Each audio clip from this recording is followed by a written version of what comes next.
Podcast, seu conteúdo número 1 de marketing e gestão na web. Preparado para fazer o churrasco da família? Final de semana chegando? Festival.com é lá que você encontra a melhor picanha do mercado. É isso aí, Fabiano? Ô, Conte, é mais ou menos isso, cara. Você tá me saindo um belo garoto propaganda, hein? Olha só, aqui a gente joga nas ondas, a gente se vira nos 30, Legal. cara. E tá começando mais um Contcast, seu conteúdo número 1 de marketing e gestão na web. E comigo hoje, Fabiano Spira, gestor de marketing da rede Festival. É isso aí. Conta um pouquinho, quem é Fabiano? Quem é Festival? Cara. E qual o segredo desse F com F? Boa, né? Foi uma coincidência bem legal. Começou em 2017 e a gente fiz 7 anos no ano passado, vou fazer 8 esse ano de empresa. Parabéns. Obrigado.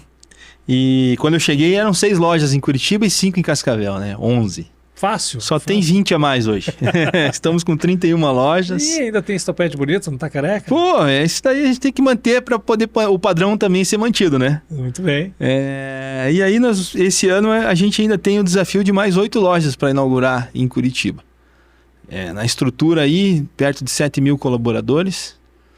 Temos aí um CD que distribui e faz, é o coração do negócio lá dentro na cidade industrial de Curitiba. E tem um time bem arrojado, bem aguerrido para fazer com que esse negócio gire como o cliente quer, né? Aí a gente vai falar muito do cliente, vamos falar aqui de experiência do consumidor, Sim. Vamos falar de tecnologia, vamos falar de loja, falar de pessoas, de cultura, né? Tem uma pauta legal aqui e o episódio vai ser pequeno para tanta coisa boa que a gente tem. Opa, né? Vamos fazer mais então, versão 1, 2, criamos uma série. Vamos embora. Tivemos a oportunidade de gravar uma vez para uma faculdade, somos egressos, né? Legal. E a química deu boa, falei, poxa, vamos repetir isso aqui no Contcast. Fico feliz. Fabiano, então, em nome de quem nos assiste, nos acompanha, pelo menos que é aqui do Paraná, de Curitiba, de Cascavel, que é cliente Festival, o meu muito obrigado pelo trabalho que vocês fazem e parabéns, porque é um trabalho referência, não só regionalmente, mas a gente sabe que nacionalmente tem uma repercussão, porque é um trabalho de excelência, é um trabalho que vai além do simples tabloide, como eu comecei brincando aqui, da chamada, do preço, né? É muito mais do que um supermercado, é uma experiência ser cliente Festival, né? E aqui que você atribui isso? Agradeço os elogios, que bom a gente ouvir, porque isso mostra que o caminho que a gente adotou está sendo bem visto, está sendo bem aproveitado. E você não tem a dúvida de que esse negócio se faz com pessoas. A gente fala de varejo, mas por trás do varejo tem muita gente. Muito. E gente de qualidade, gente que gosta de gente. Porque se não gostar de gente, é melhor não estar trabalhando no varejo. O varejo é feito de pessoas, né? E tem uma cultura muito legal implantada no Festival que eu tive a oportunidade de aprender quando comecei já a trabalhar com eles, né? Porque a família Beal que administra a marca Festival tem isso neles, né? Isso está muito enraizado. Então eles vão para a loja, eles estão sempre em loja. Não é incomum você encontrar um proprietário, por exemplo, empacotando mercadoria para cliente no checkout. Porque ali, além de ele pesquisar e medir a temperatura, ele também, além de tudo, dá o exemplo de como as coisas têm que ser feitas. E ele dando exemplo, a cultura está enraizada. Funciona, né? Funciona. Então isso faz toda a diferença, né? E esse, na minha opinião, é a melhor definição de Festival que eu poderia te entregar. É o respeito, o cuidado com as pessoas. E isso a empresa tem e é muito forte. Fabiano, mas 7 mil colaboradores? 7 mil. Não são 7, não são 70, não são 700, são 7 mil. Né? Em 20 lojas, você falou, mais o CD, mais isso aí, 25 em Curitiba e 6 em Cascavel. Né? E ainda em praças diferentes. Diferentes. Como fazer tudo isso funcionar de uma maneira azeitada, sem perder identidade, sem que tenha aquela falta de pertencimento? Como é que vocês trabalham na comunicação interna, essa questão própria do exemplo, essa presença nas lojas, ter essa proximidade com os colaboradores? É um trabalho divertido, Alexandre, né? De vez em quando a gente dá uma passada lá por Cascavel, dá um suporte lá para a turma também, e eles vêm para cá também mostrar coisas que são criadas por lá, e a gente tem essa troca. Mas a cultura faz isso. Eu acho que isso é o principal. Quando você implanta essa cultura e você contrata pessoas que têm essa predisposição de manter essa qualidade, de você, por você fazer coisas pelos outros, é mais tranquilo de você manter uma cultura funcionando e é mais tranquilo de você manter essa experiência funcionando. Então tem um trabalho muito forte de recursos humanos nisso também, no sentido de Que tipo de profissional eu vou contratar? Quais características essa pessoa tem que ter? Até onde ele se predispõe de verdade a estar aí com a missão da empresa intrínseca, né, nele, né? Até onde ele adota isso como uma verdade e engaja. Então, se tem um engajamento, ele faz por ele mesmo, vai ficar fácil. Esse é o grande X da questão. E isso permite com que a gente consiga entregar 98, 100% é difícil, não existe, né, Alexandre? Mas a gente entrega isso num percentual altíssimo percebido pelo cliente no ponto de venda. Então, isso é uma fórmula que é muito desafiadora de ser mantida e de ser alimentada. Muito legal. E eu fiz questão de trazer você aqui, que está nos acompanhando, né? Somos amigos pessoais, a gente tem um convívio já há algum tempo, né? Já gravamos podcast, já fizemos N conversas aí. Somos profissionais de marketing inquietos e curiosos, né? Então a gente sempre está trocando figurinhas de uma ferramenta, de um fornecedor, de uma técnica, de como fazer aquilo, sempre tentando antever situações. Mas eu trouxe você para cá justamente nessa 5ª temporada do podcast, Fabiano, porque estou trabalhando 3 valores. Estou trabalhando na 5ª temporada varejo, vendas e valor. Boa. 3V do podcast. Inventei esse negócio. Então, obviamente, já passou por aqui alguns profissionais falando da NRF, que aconteceu no começo do ano, que é grande referência para nós, profissionais de marketing, para quem trabalha no varejo, falando de comportamento, falando de tecnologia, de tendências, de práticas. E está passando também profissionais de varejo, de distribuição, de outros setores também. Legal. E até mesmo do corporativo, da venda B2B, né? Porque também tem uma venda com uma percepção de valor. Mas quando a gente fala de criação de valor, de percepção de valor, isso passa muito pelo lado humano, passa muito pela experiência, por mais técnica que seja uma compra, por mais que seja um produto, um serviço muito específico, pessoas compram de pessoas. A gente está vivendo a era da inteligência artificial, né? Estamos aí no Sputnik ainda, né? No começo dessa corrida, e que talvez em algum momento a gente tenha agentes digitais fazendo a compra, de agentes digitais fazendo a venda. Né? Isso aí. Mas em algum momento, para algum produto, para algumas coisas, mesmo no futuro ainda um pouco remoto, eu pelo menos, que já me considero um pouco dinossauro, eu vou querer ter a experiência de fazer a compra presencial em algum lugar, talvez não de tudo, mas de alguns itens, de alguns momentos, como uma opção prazerosa. Né? Assim como na pandemia a gente viu todo um movimento de digitalização, a gente vai falar disso aqui também, por mais que você não goste do digital, as pessoas aprenderam a utilizar o digital. É isso. Eu lembro do número que me marcou muito em 2020, que foi no primeiro ano de isolamento social, mais de 13 milhões de novos consumidores online. CPF que usou pela primeira vez uma compra online na sua experiência, na sua jornada. Obviamente nem todos permaneceram, nem todos mantiveram o ritmo frenético de 2020. Alguns até aumentaram, alguns diminuíram, mas com certeza muitos deles consideraram o digital uma alternativa. Puxa, eu prefiro o presencial, eu tenho o digital como alternativa. Eu prefiro o digital, mas em algum momento eu tenho o presencial como alternativa. E já no conceito, que já não é novidade, mas ainda pouco implantado, pelo menos bem feito por alguns, o omnichannel, a omnicanalidade, ou principalmente a centralidade humana, acaba sendo o grande guia de como colocar tudo isso no mesmo foco, no mesmo holofote. Porque o consumidor é o mesmo. As necessidades são diferentes em momentos diferentes. Talvez ele use canais diferentes. E aí, Fabiano, você que está nessa cadeira de gestor de marketing, uma marca tão importante, tão relevante para o mercado, quais os principais desafios da cadeira de marketing, do Fabiano em comando, em garantir essa experiência, garantir essa relação, não apenas da marca, mas da sua utilidade junto aos seus clientes? É muito legal, e esse é um tema bem abrangente, Alexandre. A gente está bem ligado na evolução das coisas. Não dá para falar disso sem tocar em tecnologia. O negócio do varejo, ele é um negócio que nasceu 100% offline, né? Quando ele nasceu, nunca ninguém ouviu falar em e-commerce, lá há muitos anos atrás. A grande maioria das empresas são empresas familiares. E por ser uma concepção de uma empresa familiar, nem sempre ela nasce querendo ser a líder de mercado, mas muitas vezes ela nasce para autossustentação de uma família. Por necessidade. E quando dá muito certo, aí começa a pensar em escalonar. Quando começa a pensar em escalonar, vem os desafios de você transformar essa administração familiar em uma administração muito mais virada a dados, e daí, sim, existe ainda a questão do feeling, mas os dados acabam falando mais alto do que o feeling, e você fazer essa virada, essa mudança de mindset é um desafio. Então, se perder a identidade, né? A identidade é a alma do negócio. Então, se a gente tem ela no centro das decisões junto com o cliente, o que você faz em volta disso tem que satisfazer essas duas frentes. E aí começa o desafio, então, de investimentos, de novas realidades, de tentativa e erro, de coisas que o varejo não está acostumado. Porque o varejo está acostumado com o seguinte: eu preciso colocar esse produto na gôndola, comunicar que eu tenho esse produto lá e esse negócio tem que vender.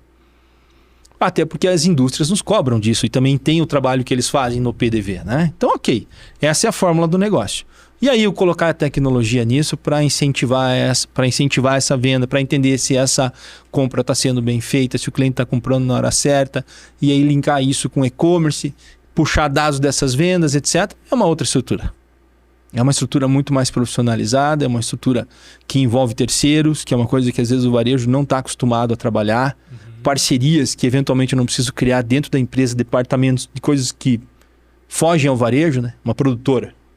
Não preciso ter uma produtora lá, preciso ter um bom parceiro. Então essas coisas é que passam pelos desafios do marketing daqui para frente dentro do varejo. Entender em que momento esse cliente quer, quando você abordou muito bem isso, em que momento ele quer comprar na loja física e em que momento o digital é bom para ele. O que a gente enxerga no Festival e no Festival.com são perfis distintos de clientes. Na última pesquisa que nós fizemos junto aos nossos clientes, 95% deles disseram que não querem comprar no e-commerce. Eles preferem a loja física. E quando eu vou olhar a base de clientes do Festival.com, não é o mesmo cliente.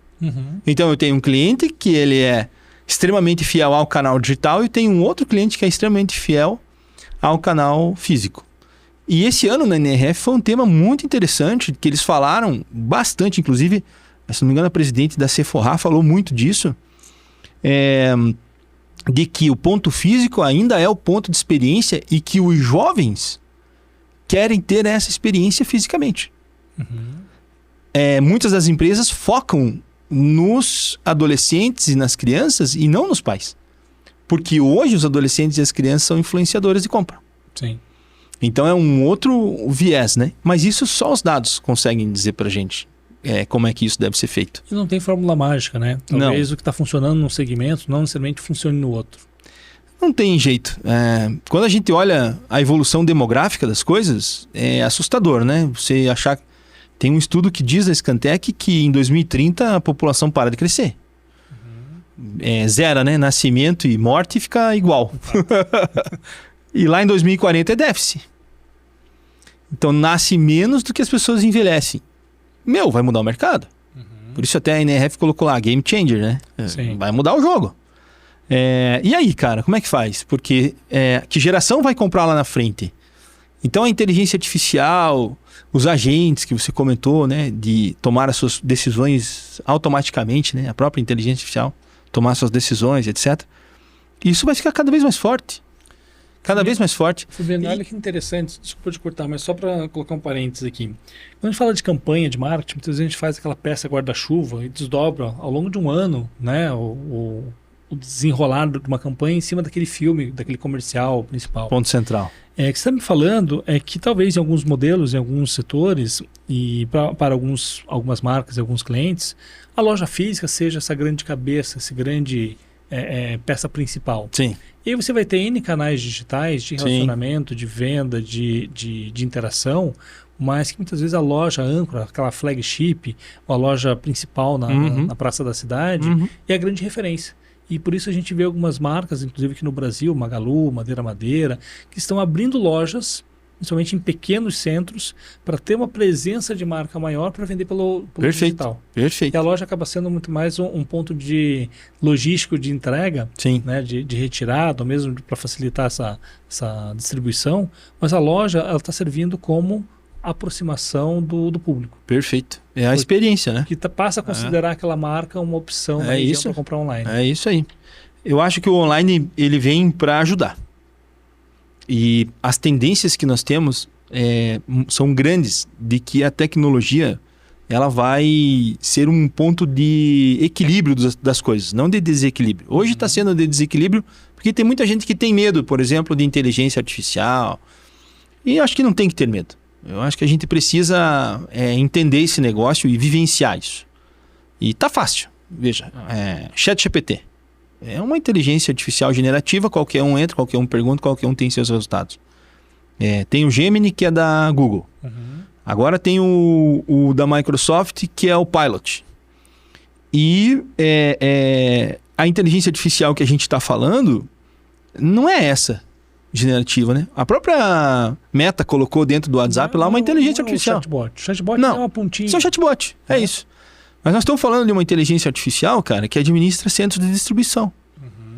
Como tem na China, hospitais que têm a entrega de medicamentos robotizadas.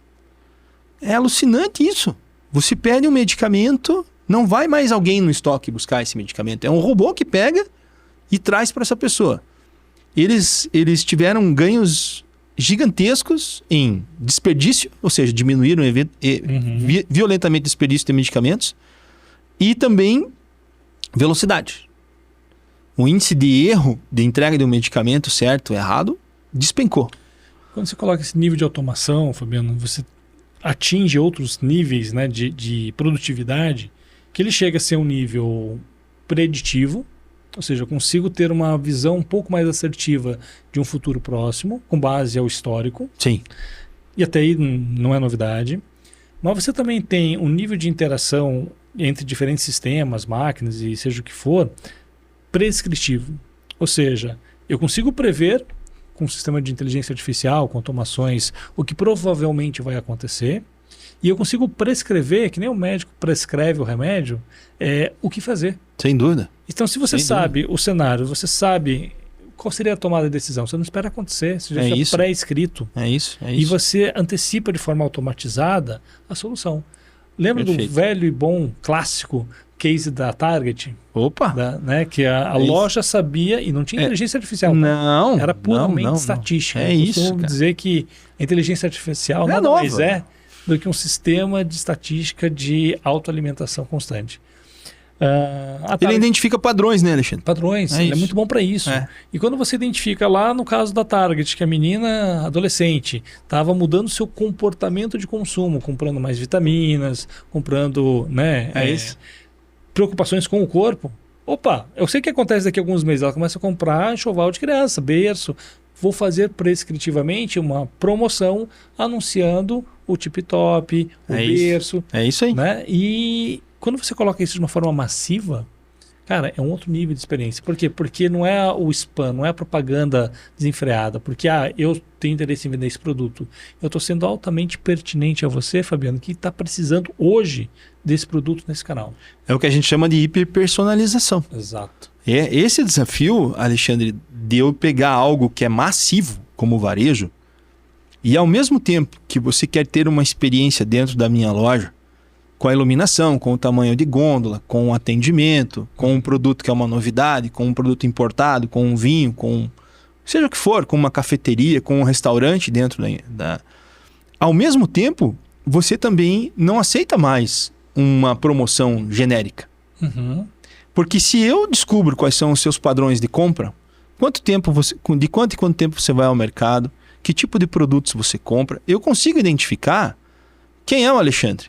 Se ele tem uma família, se ele é uma pessoa que consome mais produto natural ou mais produto industrializado, se ele é uma pessoa que almoça comigo, se ele é uma pessoa que está apto a novidades ou não. E aí eu começo a te entregar coisas que têm o teu interesse, diferente do seu vizinho. Eu vou personalizar também a entrega do seu vizinho. Mas isso, Alexandre, num volume de 500 mil, 600 mil tickets emitidos por dia... É insano. Não faz. A gente precisa da tecnologia trabalhando nisso. E aí entra a cultura, entra o mindset, entre as pessoas que estão por trás disso. O pessoal comenta muito de que o mercado está escasso de profissionais nessa área.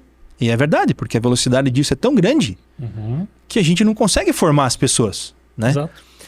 E aí entra um outro detalhe, né? A mudança da visão do RH para dentro das organizações.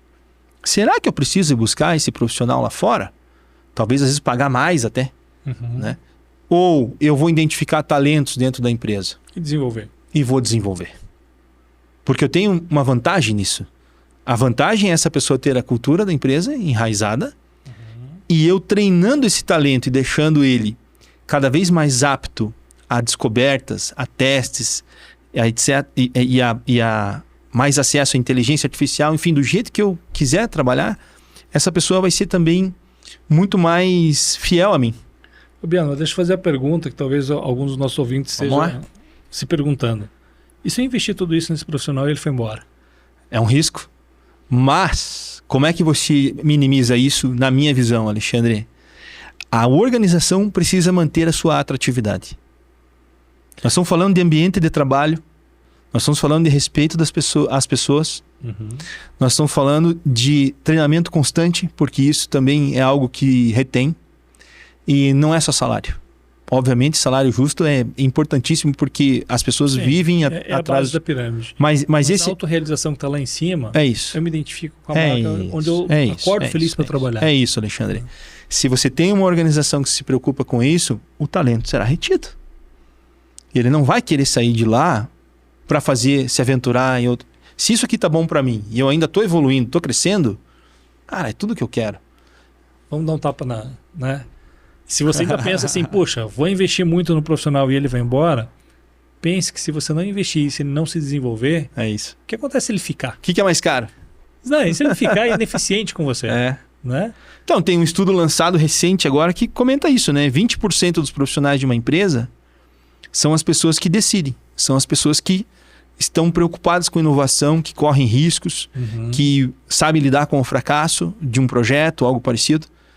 20%. Esses 20% são as pessoas que tracionam essa empresa para o crescimento. 70%, Alexandre, é operacional. É o cara que executa, que não quer nem saber de correr risco ou de entrar num projeto novo ou de crescer na empresa. Quero arrumar para a cabeça. Não quero arrumar para a cabeça. 10%, Alexandre, é o cara que está lá só pelo dia 5. Só pelo salário na conta no dia 5. Então, perceba que de um volume de 100%, eu tenho 20% que de verdade estão engajados com o crescimento, evolução e inovação, que fazem a diferença das empresas. Aí a pergunta que a gente tem que fazer é, em qual desses quadrantes a gente quer estar? Porque aí entra uma coisa pessoal também, Alexandre, não é só a empresa que tem que dar essa oportunidade. A pessoa precisa querer. Pessoas como eu, como você, Alexandre, que vieram de realidades simples, eu tinha tudo para dar errado, cara. E não, eu focava onde que eu queria chegar. Cheguei aí para a escola a pé para guardar o vale transporte e ter dinheiro pro lanche, cara. Então, hoje em dia não se fala mais nisso. Hoje em dia é muito difícil. Mas a gente precisa ter o horizonte bem claro onde eu quero chegar e tem que se dedicar, porque o sucesso tem preço.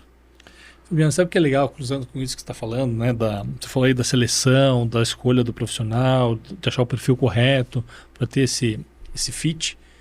Mas assunto do NRF do ano passado, né? Então aqui a gente navega porque a gente olha muito o NRF, a gente já teve alguns episódios. É uma referência, né? É uma referência. E não é o desse ano, do que vai ser o ano que vem, mas sim é uma coleção de boas práticas. É isso aí. E muitas das empresas que participaram tanto do evento quanto aquelas comitivas que a gente vê nos eventos de pós-NRF, né, visitando as lojas principais, as grandes marcas, eu vi um relato sobre as principais marcas ali de Nova York que fazem aquele movimento todo, que recebem as comitivas fora dos stands, né, lá na sua loja, na Quinta Avenida, na Broadway e tudo mais. E a entrevista com os gestores dessas lojas foi: como é que você seleciona essas pessoas para ter essa excelência? Ano passado você falou muito do back to the base, né? Muito ao básico, a relação humana, o tete a tete, né? O olho no olho, o conhecer mais profundamente o seu cliente, com ou sem tecnologia, mas colocar a pessoa na relação. E praticamente todos eles dessa expedição que foi para lá falou: olha, a gente procura contratar clientes, pessoas que sejam fãs da marca.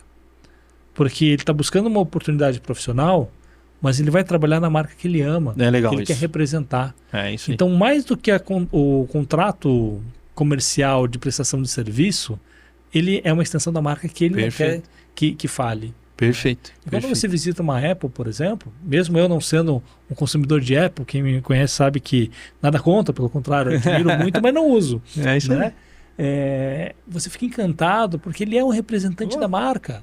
Ele não é o vendedor da Apple, ele é um usuário Apple de uma comunidade Apple e ele quer que você venha para a comunidade Apple. Bom, eu fiquei sabendo que a Apple é um case em Nova York, né? Porque a loja da Apple em Nova York é subterrânea. E 80% das vendas da Apple são em lojas físicas. Sim. Cara, é alucinante, porque a gente imagina o quê? Que as pessoas entram num site aqui ou numa operadora de telefonia celular e negociam seu celular ali. Não é bem assim. E não é apenas na loja Nós estamos falando de loja própria. Como né? você falou, é uma marca que desponta, é uma marca que tem amantes, é uma marca que tem defensores, totalmente tecnológico, prima por segurança, etc. Mas a venda é física. Aí a pessoa entra dentro daquela loja da Apple e é encantada. É encantada pelo ambiente, pela disposição dos produtos e principalmente, Alexandre, por quem atende. Sim. Aquele cara dá uma atenção única para o cliente. E ele responde absolutamente todas as perguntas e dúvidas que um cliente tem com relação àquilo que ele está olhando. Invariavelmente, ou ele sai de lá com uma capinha, ou ele sai de lá com um cabo, ou ele sai de lá com um conector, talvez até com um iPhone novo. E se não acontecer isso, Alexandre, ele vai voltar, porque a experiência foi positiva.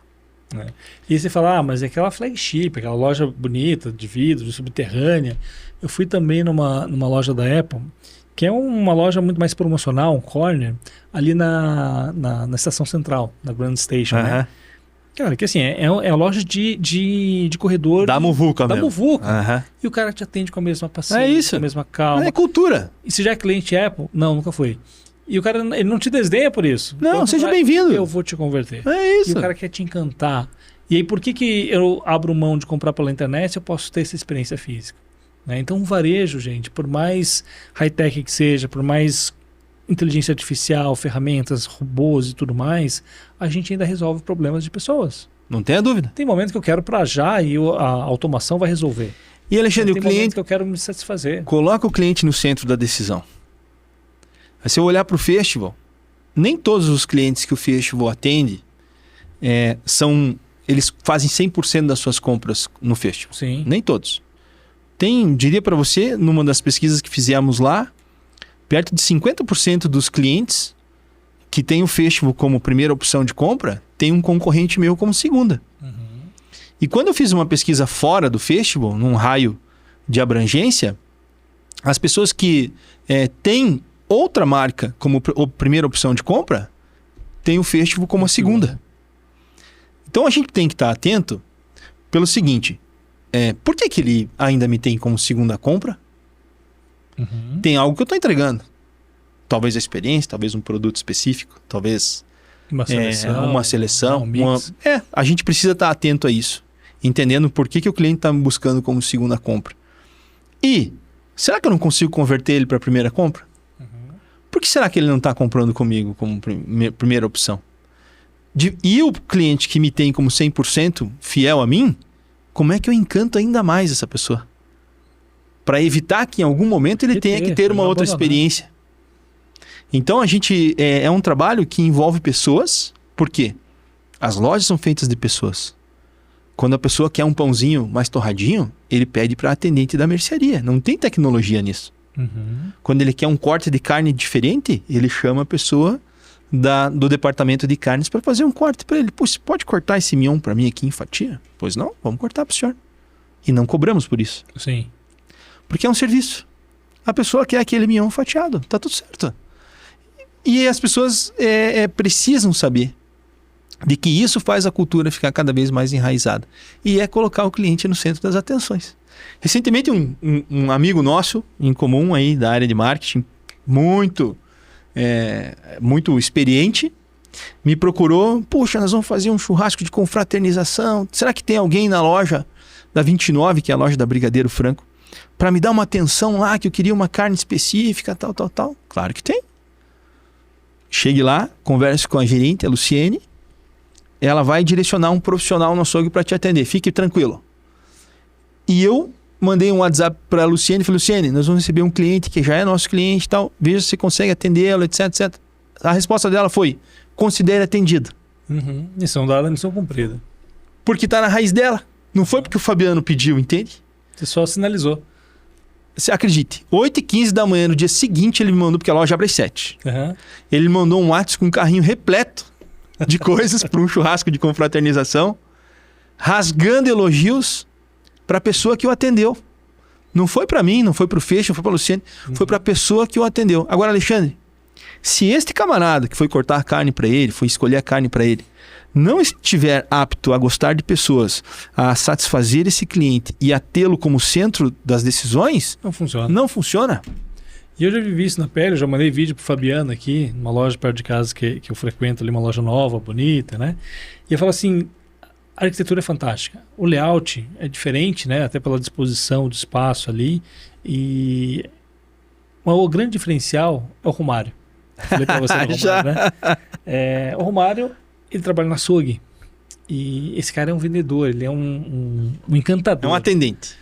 Hoje eu chego ali, às vezes eu não vou fazer churrasco, eu não vou comprar carne, eu não vou atrás da carne moída, mas o açougue está lá no cantinho. Eu posso simplesmente encurtar o meu trajeto na loja. Mas principalmente quando eu estou com meu filho, eu vou lá dar uma bisoiada, como a gente chama aqui. Será que o Romário está por aí? Porque o cara virou meu brother. Vou lá dar um oi. É isso aí. E hoje ele cumprimenta primeiro meu filho antes de me cumprimentar. Foi uma festa para ele. Viu? Porque um dia eu tava lá, acho que era no final de semana, tava cheio, tava agitado, e olhando as peças ali que ia fazer, chefia, né, aquele jeitão dele, precisa de ajuda? Não, tô dando uma olhada aqui e tal, mas o que você vai fazer? É um churrasco e tal? Aí você, pô, o cara, ainda mais em Curitiba, né? Aí você descobre que o cara é de Belém, aí pronto, já bateu o santo, que tem uma história com Belém, ficamos amigos, o cara me deu uma aula de churrasco, você vai receber, quantas pessoas são, ó, tem essa peça, corta assim, prepara assado. Ou seja, ele me ajudou a fazer o churrasco, não a comprar carne. É isso. E aí, cara, virou amigo. E eu passo lá para dar um oi e às vezes eu não tô precisando de nada. Por fato de eu estar ali, eu pego uma almôndega, pego uma carne diferente para fazer alguma coisa, um pãozinho de alho que tá perto do açougue. Sim. Por quê? Puxa, eu não vou fazer churrasco. Mas eu não ia comprar carne. Mas eu resolveu comprar porque o Romário foi lá e te incentivou. O Romário é um baita de um vendedor e ele empurra. É isso. Ele não empurra no sentido assim, toma, leva.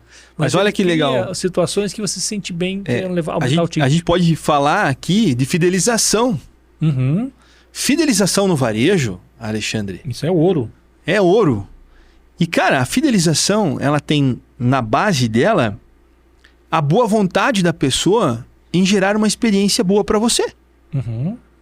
O ambiente estar preparado para te gerar uma boa experiência. Se essa experiência ela é check para você, ela é válida, ela te atende, ela te encanta, a fidelidade ela está praticamente feita.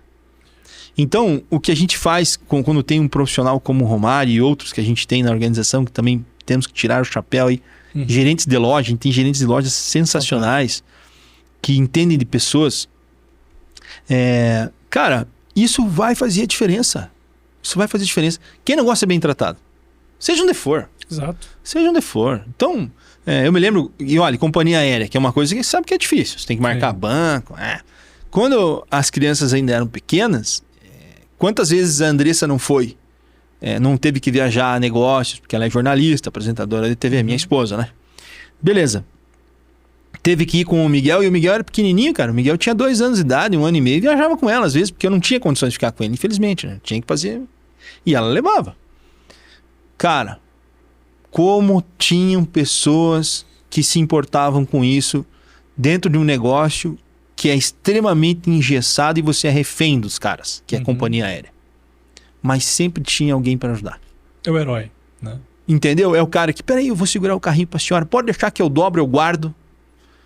Upgrade, cara, de classe, ela recebeu várias vezes, porque às vezes ela pegava uma poltrona que não estava confortável, eles identificavam isso, levavam ela para uma poltrona vazia lá na primeira fileira, para a criança ficar à vontade, para ela também ficar melhor.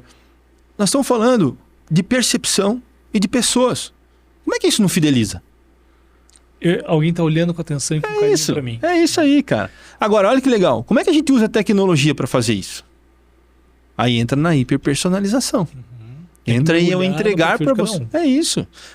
Eu vou deixar de ter experiência em loja física? Não, mas imagina você entrando numa loja e eu sabendo por inteligência artificial que você adora estrogonofe de carne porque você come isso no meu restaurante e eu mandar um WhatsApp no momento em que você entra dizendo: Senhor Alexandre, seja bem-vindo.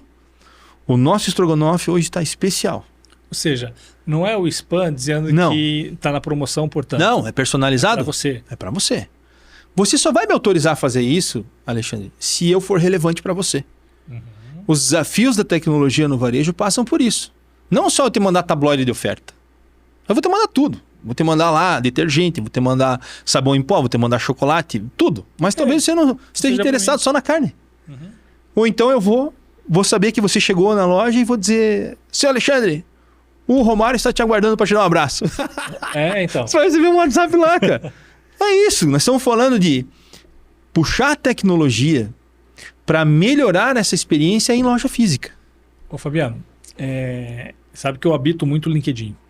Né? E o LinkedIn, um tempo para cá, principalmente aí depois do isolamento social, virou canal de venda para muitas empresas. E nada de errado até aí. Mas vamos fazer bem feito, que nem a loja, vamos fazer bem feito. O canal se destina a isso. O que a gente vê de profissionais fazendo mal feito, né, o Ctrl+C, Ctrl+V do funilzinho ali da sequência de abordagens, né, do Receita Previsível, caramba, eu também li o livro, gente. Né? E é legal, né? É legal, um livro, só que faça bem feito. Faça bem feito. O que o cidadão faz? Ele pega a mesma estrutura, o mesmo modelinho do livro e coloca lá. Não, porque eu vi que você, na sua empresa... Quem sou eu? Qual é a minha empresa? Qual a relevância do que você está oferecendo? Cara, é muito frio. Eu sei que você não escreveu isso para mim. E aí o cara manda na sequência: não, mas você não respondeu a minha primeira mensagem, então eu estou te mandando essa e tal. Cara, eu não vou responder, porque eu sei que você não está perdendo tempo em escrever para mim. Eu não vou perder o meu tempo para escrever para você. É isso. Eu ignoro. Eu não gosto de ignorar. Mas por quê? Porque eu sei que o cara não dedicou mais do que meio segundo para fazer o Ctrl+V. É isso aí. E próximo. Agora, quando você vê que a pessoa está prospectando e está... Opa, ela escreveu, ela deu o trabalho de entrar no meu perfil, de ver que empresa que eu estou representando, o que ela está oferecendo, tem um casamento... Ela fez um link, eu vou me dedicar atenção, até para dizer: olha, não tem interesse no momento, mas muito obrigado pelo seu contato. Por quê? Porque o indivíduo humano interagiu com pertinência para mim. Ele se deu o trabalho. Né? Então a gente rejeita o spam, e tá aí a brincadeira há décadas, né, do MultiPython lá em cima do spam, aquele cheiroso apresuntado, né? Eu não sei como é que tá no mercado, isso é febre ainda nos Estados Unidos, né? Sim. O spam, por quê? Sabe essa história da origem do spam, Fabiano? Não, essa eu não conheço. Vamos contar aqui. Conta aí. Então ele ficou famoso pelo MultiPython, né? Programa de comédia que fez uma tirada com isso, mas com base em quê? Pensa você, gestor de marketing, um fabricante, chega num supermercado como o Facial e fala o seguinte: já pensou que fantástico que seria a gente ter nossos produtos, tem várias variações de sabores, né? A gente pegar um corredor inteiro, comprar todas as frentes de gôndolas e encher de spam. Uau! A gente vai chegar no dia e vai ter aquele impacto visual. De fato, ficou bonito? Sim. Mostra isso em sala de aula no slide. Só que do lado, naquele corredor onde você tem o spam, o apresentado, você também tem o ketchup, também tem a maionese, você também tem uma azeitona. E eu não vim comprar spam, eu quero azeitona, eu quero ketchup. Cadê o bendito do ketchup? Onde é que foi parar na loja? Aí você achou um cantinho lá perto do bazar, lá junto com as bebidas, que não tem mais o corredor da mercearia. Olha a inconveniência que você gerou para esse cliente. É isso aí. Pode ganhar prêmio. Nossa, fantástico, ficou lindo no Vai ganhar, com certeza. Mas o cliente ficou aborrecido. Fabiano, cadê o ketchup que eu venho toda semana? Precisa ser funcional, né? Precisa ser funcional. E até hoje você tem uma caixa de e-mail com uma pastinha chamada Spam. Ah lá, aquela coisa. Olha o poder, né? A marca virou sinônimo de referência. Diferente da Gillette, diferente do Bombril, virou sinônimo de coisa indesejada. Então, mas Alexandre, quando você fala de fazer as coisas bem feitas, dá pra gente puxar aqui o tema, por exemplo, de back to basic. Vamos voltar ao básico. O que a gente vem falando de inteligência artificial são evoluções. Mas tem vários mercadinhos de bairro Vários comércios pequenos, várias empresas começando hoje, que quando ouvem um assunto desse, falam, eu tô morto. Eu não vou ter grana para investir. Como é que eu vou chegar lá?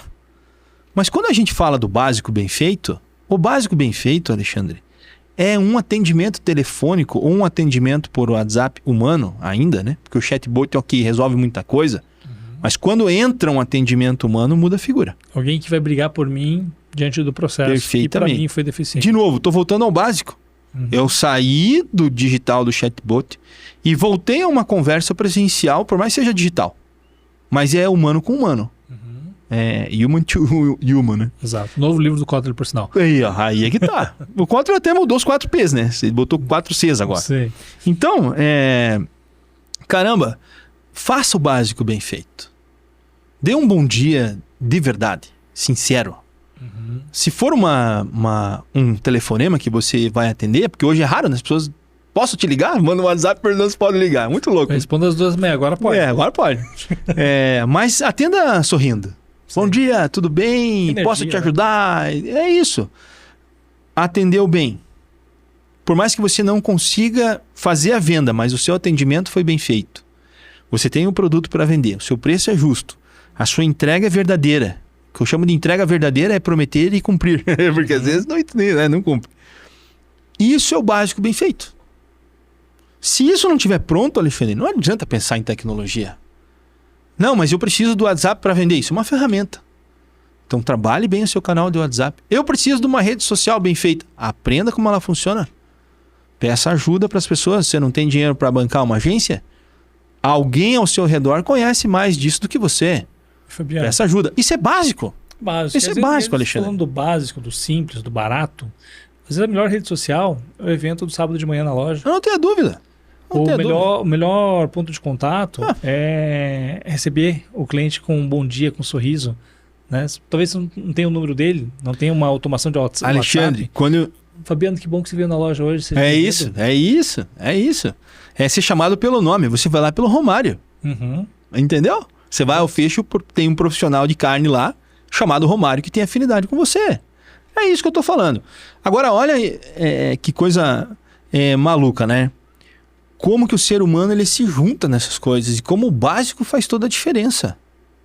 Quando eu cheguei no fecho em 2017, eu recebi uma missão dos proprietários que era criar eventos para clientes. Criar eventos para clientes de um varejo que está acostumado a pegar uma degustação em loja. Tem um produto novo aqui, o senhor aceita um pedacinho? Como você faz uma ruptura? Aceita um golinho dessa bebida? Essa aqui é uma torta que a gente está lançando e tal. Isso é uma coisa. O velho bom sampling. Tá lá, né? Ação de merchandising de trade. Ok? Isso. Beleza. Agora, eu colocar uma pessoa sentada numa mesa para fazer uma degustação de 5, 6 rótulos de vinho é diferente. E eu recebi essa missão. Tive a oportunidade de participar de então. Muito obrigado. Foi sensacional. Tem que participar demais agora, né? Isso o Solfesto vai ajudar o nosso programa de CRM. Isso. E em breve, estou fazendo um trabalho bem grande aí nessa linha, uma reformulação geral. Vai ficar muito mais interativo, vai ficar excelente. Mas voltando ao tema do atendimento. Então, o que a gente fez? A primeira coisa é, camarada, se eu convido alguém para ir na minha casa, que é o festival, eu preciso encantar esse cliente, que é a missão da empresa. Optamos por taças de cristal, optamos por ter uma tábua de frios com produtos de primeira qualidade, optamos por ter um serviço de garçons para que as pessoas ficassem mais à vontade e optamos por ter os nossos sommeliers ou os nossos técnicos em vinho fazendo as apresentações dos rótulos de nossa importação própria. Quando possível, pessoas das vinícolas com que nós temos acordos comerciais vêm até o Brasil, do Chile, da Itália, da Espanha, e a gente aproveita essas pessoas para fazer um evento para as pessoas que mais gostam daquela marca. Já são 7.000 clientes que passaram por essa experiência em 7 anos. Olha que legal. Por que, Alexandre, que a gente faz isso? O encantamento é algo que a gente sai de lá energizado.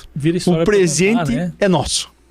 A gente ganha um presente absurdo. Porque nenhuma nem 2 vezes clientes pediram a palavra ao final do evento para agradecer, encantados com o que viram, como foram tratados e achando que chegariam lá e teria uma fatia de pão e alguns queijos e uma taça de vinho e acabou. Ele bebeu 6. Uhum. 50 ml, né? Ok. Porque é uma degustação. E a gente tem que ter a responsabilidade também com relação ao consumo de bebida alcoólica. Então, isso é uma questão. Mas, Alexandre, o encantamento das pessoas quando saem de lá, sendo atendidas, tudo à vontade, para as pessoas aprendendo sobre o vinho, conhecendo um pouco mais, tendo a experiência da troca, isso encanta. Isso encanta. É como convidar alguém para ir na sua casa. É exatamente assim que a gente trabalha. Isso é cultural no festival. É muito bom ser bem recebido, né? Isso é cultural no festival. Agora, tô voltando ao básico, cara. É o básico bem feito. Onde é que tá a tecnologia nisso? Talvez o banco de dados que eu usei do CRM para convidar essa pessoa e o canal que eu fiz isso. Agora, a experiência de verdade foi entregue fisicamente. Aí a tecnologia vindo em encontro ao consumidor, né? É isso, né? A tecnologia fundindo com o consumidor. Eu costumo dizer, o high touch precisa vir antes do high tech. É isso aí. Na verdade? É isso aí. Bem legal. Né? Sim, provocação, né? Será que a moda antiga tá na moda de novo? 100%. Acho que nunca saiu, né, Alexandre? Nunca saiu. Eu gosto muito de... É isso que você falou, né? Quantas marcas estão fazendo lojas físicas para que as pessoas possam ter experiências e não estão injetando pouco dinheiro nisso. Sim. Né? Só que funciona. Funciona. Por quê? Porque o físico complementa o digital e vice-versa. Então, a evolução desse negócio está exatamente aí. E eu sempre digo o seguinte, cara. Esses dias eu sigo lá no Instagram o Ari Fontoura. Figuraça. Figuraça, né? Não sei, acho que a grande maioria das pessoas... Ele é engraçadíssimo. Completou 92 anos. Mas quem é o Ari Fontoura, cara? Ele é um ator que foi desvendado por uma TV aberta, nos auges da TV aberta. A TV aberta ainda funciona muito bem. Mas ele era uma celebridade. Ao passar do tempo, deixou de fazer papéis em TV aberta e dedicou-se mais ao teatro. E ao passar do tempo, hoje ele tem um canal onde? No Instagram. Ele arrebenta nas postagens dele. 92 anos. Ele se predispôs a entender a tecnologia e a entender esse movimento. Deixou de fazer teatro? Não. Deixou de fazer TV? Não. Deixou de fazer entretenimento? Não. Só que na plataforma... Mudou a plataforma. Mudou a plataforma. Então é a tecnologia vindo a favor. Em compensação, eu fui perguntar para minha avózinha de 93 anos, a dona Felícia, perguntar para ela: ei, vó, o que a senhora acha do WhatsApp? Ela: o que é isso? Ela não está preocupada com isso. Porque não faz parte do dia a dia dela. Utilidade. Isso. Utilidade. A minha mãe usava o WhatsApp e ela levou 2 dias no isolamento social, quando o mundo acabou, 2020. 2 dias para aprender a fazer uma videochamada. É isso aí. Não por minha causa, mas para falar com o neto. É isso aí. Ela queria ver o neto e ela aprendeu porque tinha uma utilidade. É isso. Até então, ela está fora do mercado já há alguns anos, não tinha utilidade para ela fazer uma videochamada. Mas aí é que tá, quando a gente fala das gerações, precisa ter um ponto de atenção aqui. Não, essa geração não consome tecnologia. Se ela quiser, ela vai consumir. E talvez até mais, se ela tiver um motivacional... E mais, Alexandre, não tem geração que não consuma tecnologia. Não existe. Hoje em dia, principalmente. Banco. Onde é que você movimenta teu banco hoje? Tem muita gente que vai no físico lá. Ok, vamos respeitar. Mas a grande maioria das pessoas tem no seu celular um aplicativo do seu banco de preferência. E é ali que você movimenta as coisas. E eu ainda vejo uma diferença entre os bancos que nasceram nativamente digitais e os que são bancos que chamam-se de marca, bancos físicos, e migraram para o digital. Tem uma diferença muito grande. Eu opero 2... Até pela carteira, porque também ainda tem o público que prefere o presencial. Eu relutei muito em abrir uma conta no banco digital, mas eu falei, cara, eu tenho que abrir porque eu preciso entender esse negócio. Sim. E vou te falar, cara, é uma delícia. É fluido. A agilidade das coisas, a praticidade das coisas é absurda. É absurda. Os bancos maiores tentam, mas não conseguem chegar nessa agilidade. Nós estamos falando de DNA. Mas essa tecnologia está entregue a qualquer tipo de pessoa. A qualquer idade. De qualquer idade. Basta. Tem que aplicar, tem que usar. É o que eu falo, tem que se dar o direito de usar. Tem que experimentar. Às vezes a gente faz treinamento lá no Fecho de líderes e eu falo um pouquinho de marketing lá. E o meu desafio com as pessoas lá: você já entraram no ChatGPT? Pô, não. Então, entra aí, pô. Ó, o aplicativo é esse, é de graça. Do treinamento que a gente fez lá, eu perguntei pra turma, fui lá, o Fabiano falou assim, provoque, Conte. Eu meti da besta que só provoquei. Falei, quem que já foi no concorrente e tal? Levou a sério a provocação. Tá. Não, tem que ir, você tem que olhar, você tem que estar antenado, né? E o time tá procurando, puxa novidade, porque se é caro investir, trazer essa novidade para o seu, olha quem tá fazendo, olha quem tá errando. Tem coisa mais interessante do que você aprender com o erro do concorrente. É isso aí. Mais barato, mais rápido, mais inteligente. E, não dá pra você achar que só os grandes fazem coisas boas. Eu gosto muito também da experiência. Então, eu moro num bairro em que permite eu olhar algumas coisas, né? E quando eu cheguei lá há 2 anos, nesse bairro, eu precisava entender ao meu redor o que eu tinha ali de opções. E aí me indicaram um mercado de bairro ali, conhecido na região, e eu fui lá. Cara, o mercado... eu me senti assim, voltando ao passado, né? É um mercado pequeno, ele tem 4 corredores longos, de gôndolas altas, 2,20 metros, 2,10 metros. Lá no fundo, ele tem um FLV bem honesto, com qualidade, o pessoal pulveriza a água para dar o ar de frescor, etc. Né? Pequeno, mas bem honesto. Um balcão de açougue com 4 açougueiros, isso que me chamou a atenção. Prontidão, 4 açougueiros, cara. 4. Rapidez. E uma padaria, uma panificadora ali, né? Também com 4 atendentes. Ou seja, ele tem fluxo. Nós já sabemos do varejo que o ponto nevrálgico de um varejo são fruta, legume e verdura, carnes e panificadora. Esses 3 itens fazem o movimento do negócio acontecer, como atratividade. É por isso que as pessoas vão ao mercado na sua grande maioria. Muito bem.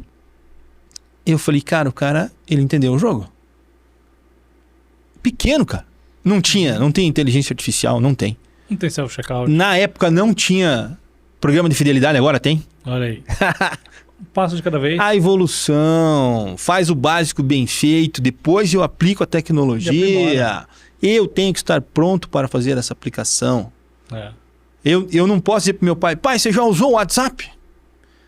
Essa porcaria aí, essa coisa novidade. Uma hora ele vai falar, como é que é? Aí você vai lá e ensina ele a usar o WhatsApp. Então tem o seu momento. E vou te falar, o movimento desse mercadinho é gigante e a qualidade que ele entrega é compatível com o preço que ele cobra. Tem valor agregado. Ponto, cara. É assim que vai funcionar. Então isso funciona em qualquer negócio, Alexandre. Funciona em qualquer negócio. Talvez esse seja o grande pulo, né? Da gente usar a tecnologia para voltar ao básico. É isso aí. Né? Para mudar o jogo dessa forma. Fabiano, para a gente ir para os finalmente aqui e falar um pouquinho mais de fecho e de estratégia, dentro, obviamente, do que você pode abrir. Quero, assim, pontualmente, eu fragmentei alguns canais aqui e eu quero abordar contigo um a um, tá? Primeiro de tudo, como é que foi a conversão das lojas Bial, a aquisição da marca Fecho e a conversão das lojas Bial em Cascavel? Como é que foi essa transição? Cascavel é uma cidade muito legal. Tem um hábito de consumo das pessoas diferente de Curitiba. E o maior cuidado que a gente precisava ter em Cascavel na virada de marca era não tirar a identificação justamente da experiência. Que quando você faz uma mudança de layout, de cor, de marca, isso é uma coisa. Mas a pessoa percebe se o atendimento é o mesmo, se a limpeza da loja é a mesma, se a organização é a mesma, se os produtos estão faltando ou não. É isso. E se o preço está compatível com a relação custo-benefício que ela topa pagar. Sim. Esse foi o nosso cuidado. Mas esse trabalho levou quase 2 anos, Alexandre. Essa virada de marca não foi uma virada que nós fizemos em 6 meses. Nós começamos mudando a cor das lojas, depois nós colocamos a marca Bial com o Festival junto. Ao reinaugurarmos a última loja Bial Festival, aí sim suprimimos a marca Bial. Já entramos como Festival e lançamos uma campanha explicando o que estava acontecendo. Tivemos um apoio gigante lá da diretoria, que também concedeu entrevistas explicando o que estava acontecendo, etc. E hoje, Alexandre, isso vai fazer, se não me engano, 3 anos que nós usamos a marca lá. 3 ou 4 anos. Hoje, ainda, as pessoas de Cascavel chamam, eu vou lá no Bial da Avenida Brasil. Mas É cultural. não é mais Bial, é Festival. Por quê? Porque a família é muito conhecida é o lá. patrimônio também da região, né? E a razão social da empresa é CIA Bial de Alimentos. Sim. Então, é isso. Eu acho que esse foi um desafio que nós tivemos. O sucesso, graças a Deus, aconteceu. A marca está lá, instalada, Festival. A gente conseguiu suprir as expectativas do nosso cliente e a marca está lá instalada e indo muito bem, obrigado. Então, mas continua sendo alimentada diariamente. Legal. Lição aprendida. Recentemente, o Fecho adquiriu a rede Verde Mais. Verde Mais. Como foi isso? Verde Mais foi uma oportunidade de negócio que chegou até a mesa da diretoria. Uma oportunidade que foi avançada. E os Verde Mais que nós temos hoje ainda não estão no padrão Festival. Por isso nós mantivemos a marca Verde Mais por duas questões. Primeiro, em respeito aos clientes do Verde Mais e toda a administração do Verde Mais, que acho que como o Festival trata as coisas, né? Respeita muito as marcas que estão conosco e não foi diferente com o Verde Mais. Uma boa parte dos colaboradores Verde Mais passaram a fazer parte do quadro de funcionários do Festival. Alguns, por opção, deixaram de trabalhar conosco. E esse é o processo natural das coisas. Mas respeitamos muito isso. Temos ainda Festival Verde Mais lá justamente por isso. Nós queremos ainda, esse ano está previsto no departamento e na diretoria de operações e expansão da empresa, nós reformularmos as lojas todas dentro dos padrões que a gente quer para o Festival. Então isso vai acontecer. Por isso nós mantivemos a marca Festival Verde Mais. Mas é um processo que também está nos ensinando muito. Pelos tamanhos de loja, pelo estilo de público, pelos hábitos de consumo desses públicos, pelas demandas que temos recebido de clientes. Pô, senti falta disso, gostei daquilo. É um aprendizado bem legal e a gente considera essa virada, essa aquisição um sucesso. Legal, bacana. E é uma respeitabilidade, uma transição que é confortável, olhando o quê? A experiência, o respeito ao consumidor. Ou seja, não é só discurso, não, prática também. Não, tem que ter. Fabiano, você abriu aqui apresentando o Fecho, falando que hoje são 20 lojas entre Curitiba e Cascavel. E são mais 8 lojas esse ano? 31, Alexandre. 31. 25 em Curitiba. 25 em Curitiba e 6 em Cascavel. E esse ano a gente vai... 8. Mais 8. Vamos a 33 em Curitiba. Por que essa aceleração na abertura de novas lojas? A oportunidade de mercado. A oportunidade, e a oportunidade aparece, é planejada. Nós temos uma diretoria de operações e expansão que faz um trabalho espetacular. E eles entendem muito dessa questão de evolução e aonde nós podemos e não podemos avançar. Dentro dos projetos que nós temos e de parceiros que nós temos, é viável que se faça isso nesse curto espaço de tempo, porque são obras que correm simultaneamente. Sim. Então existe essa possibilidade, a gente abraça e toma como um desafio e executa.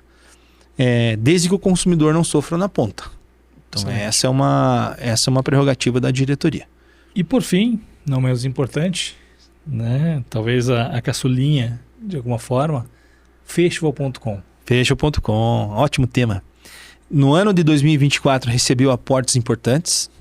Nós, basicamente, ao final de 2023, nós revimos todo o processo Festival.com, incluindo aí o Sou Festival, que é o nosso programa de fidelidade, benefícios. Identificamos alguns pontos que precisavam ser de verdade trabalhados. Então, tivemos uma mudança na estrutura de marketing. Hoje, a gente contempla lá um supervisor de tecnologia e desenvolvimento, que cuida de toda a área de e-commerce, que é o Vinícius Bial, que é filho do Paulo Bial, inclusive. É um herdeiro da família. E ele vem fazendo um trabalho interessantíssimo, né? O que nós detectamos? Que nós precisaríamos corrigir alguns processos de e-commerce, nós precisaríamos evoluir com alguns processos e principalmente mudar o app do Festival.com. E esse trabalho foi feito. Então, esse trabalho foi feito, a gente vê os resultados acontecendo no final de 24. Muito bons resultados, excelentes, principalmente do app, que ficou extremamente funcional. E mudamos a ferramenta de CRM. O CRM hoje, ele está completamente interligado e-commerce e loja física, 100% interligado. Nós teremos que refazer os seus cadastros, os cadastros terão que ser refeitos porque muda a base. E aí o trabalho de quem já tinha esse cadastro conosco para refazer o cadastro seria muito hercúleo. Eu ia arrumar um ponto de tensão aqui com o meu cliente e é muito mais prático pedir para ele refazer o cadastro e a gente evoluir com isso. Então, precisa ser refeito, nós vamos relançar esse produto, mas no índice de facilidade de acesso, de interação e de percepção de valor infinitamente maiores do que a gente fez até hoje, que foi uma curva de aprendizado. Então, Festival.com a gente vê com grandes olhos, fonte de informação de dados, uma evolução aí para um subdepartamento de, talvez, inteligência de vendas, onde a gente vai trabalhar os dados e transformar isso em informações relevantes para as áreas comercial, marketing, logística, etc. Tudo com base em Festival.com e SouFestival. Fora os parceiros que temos, como Scantec, como Nielsen, que nos alimentam de alguns dados, e aí a gente tem que cruzar isso tudo para entender onde é que isso vai fazer a diferença na vida do consumidor. Que sensacional, né? Gente, uma aula de varejo, uma aula de gestão, uma aula de cultura. Parabéns, Fabiano, você, toda a gestão da Companhia Beal, do Festival, né, que são referências. Para você que não é da região, está aí, Brasil adentro ou Brasil afora, nos ouvindo, independente de conhecer e vivenciar uma marca, a loja em si, acredito que você conseguiu pegar um pouquinho do que é essa experiência, do que é essa relação, que é muito mais do que o tabloide, muito mais do que o preço da etiqueta. É uma relação de amor, de carinho, né? De quem trabalha com os clientes, e isso acaba sendo recíproco do cliente com a marca, né? E a gente está aqui quase a hora do almoço, vamos encerrar, você já está cansado, estamos batendo uma hora de gravação. Vamos almoçar no Festival, Fabiano? Sempre. Eu garanto. Tem restaurante no Festival. É isso aí, o melhor estrogonofe da cidade. Por que um restaurante no supermercado? Conveniência. Essa é a grande sacada do restaurante, né? É entregar um serviço que seja conveniente para as pessoas naquele momento. Entendendo até que a estrutura familiar hoje também mudou. As pessoas, quando tem uma estrutura familiar diminuída, uma pessoa, duas pessoas, né? Uhum. Evitam, eventualmente, de fazer comida em casa, etc. E, cara, isso está mudando muito. Até quem tem filhos hoje, quem tem uma estrutura familiar mais estruturada, também usa. A gente vê muita gente de uniforme almoçando conosco, famílias, né? Mãe, pai e tal.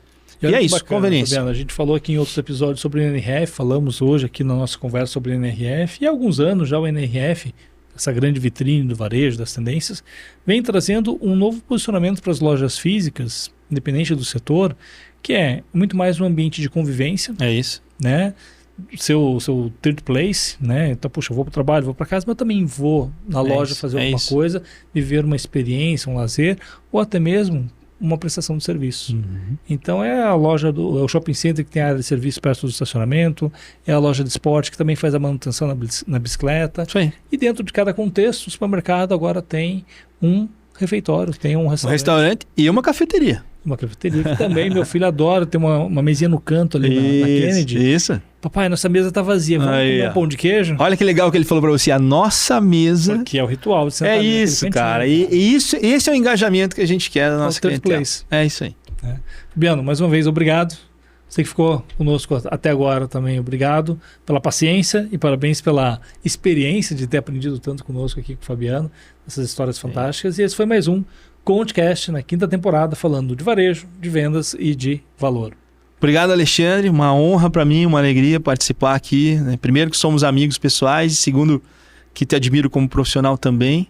Eu como gestor de marketing aí de uma marca tão gostosa, que eu adoro. Parabéns.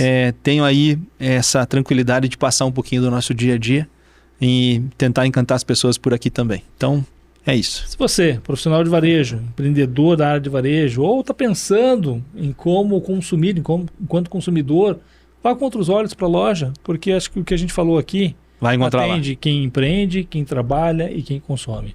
É isso aí. Obrigado, Alexandre. Abraço. Um abraço.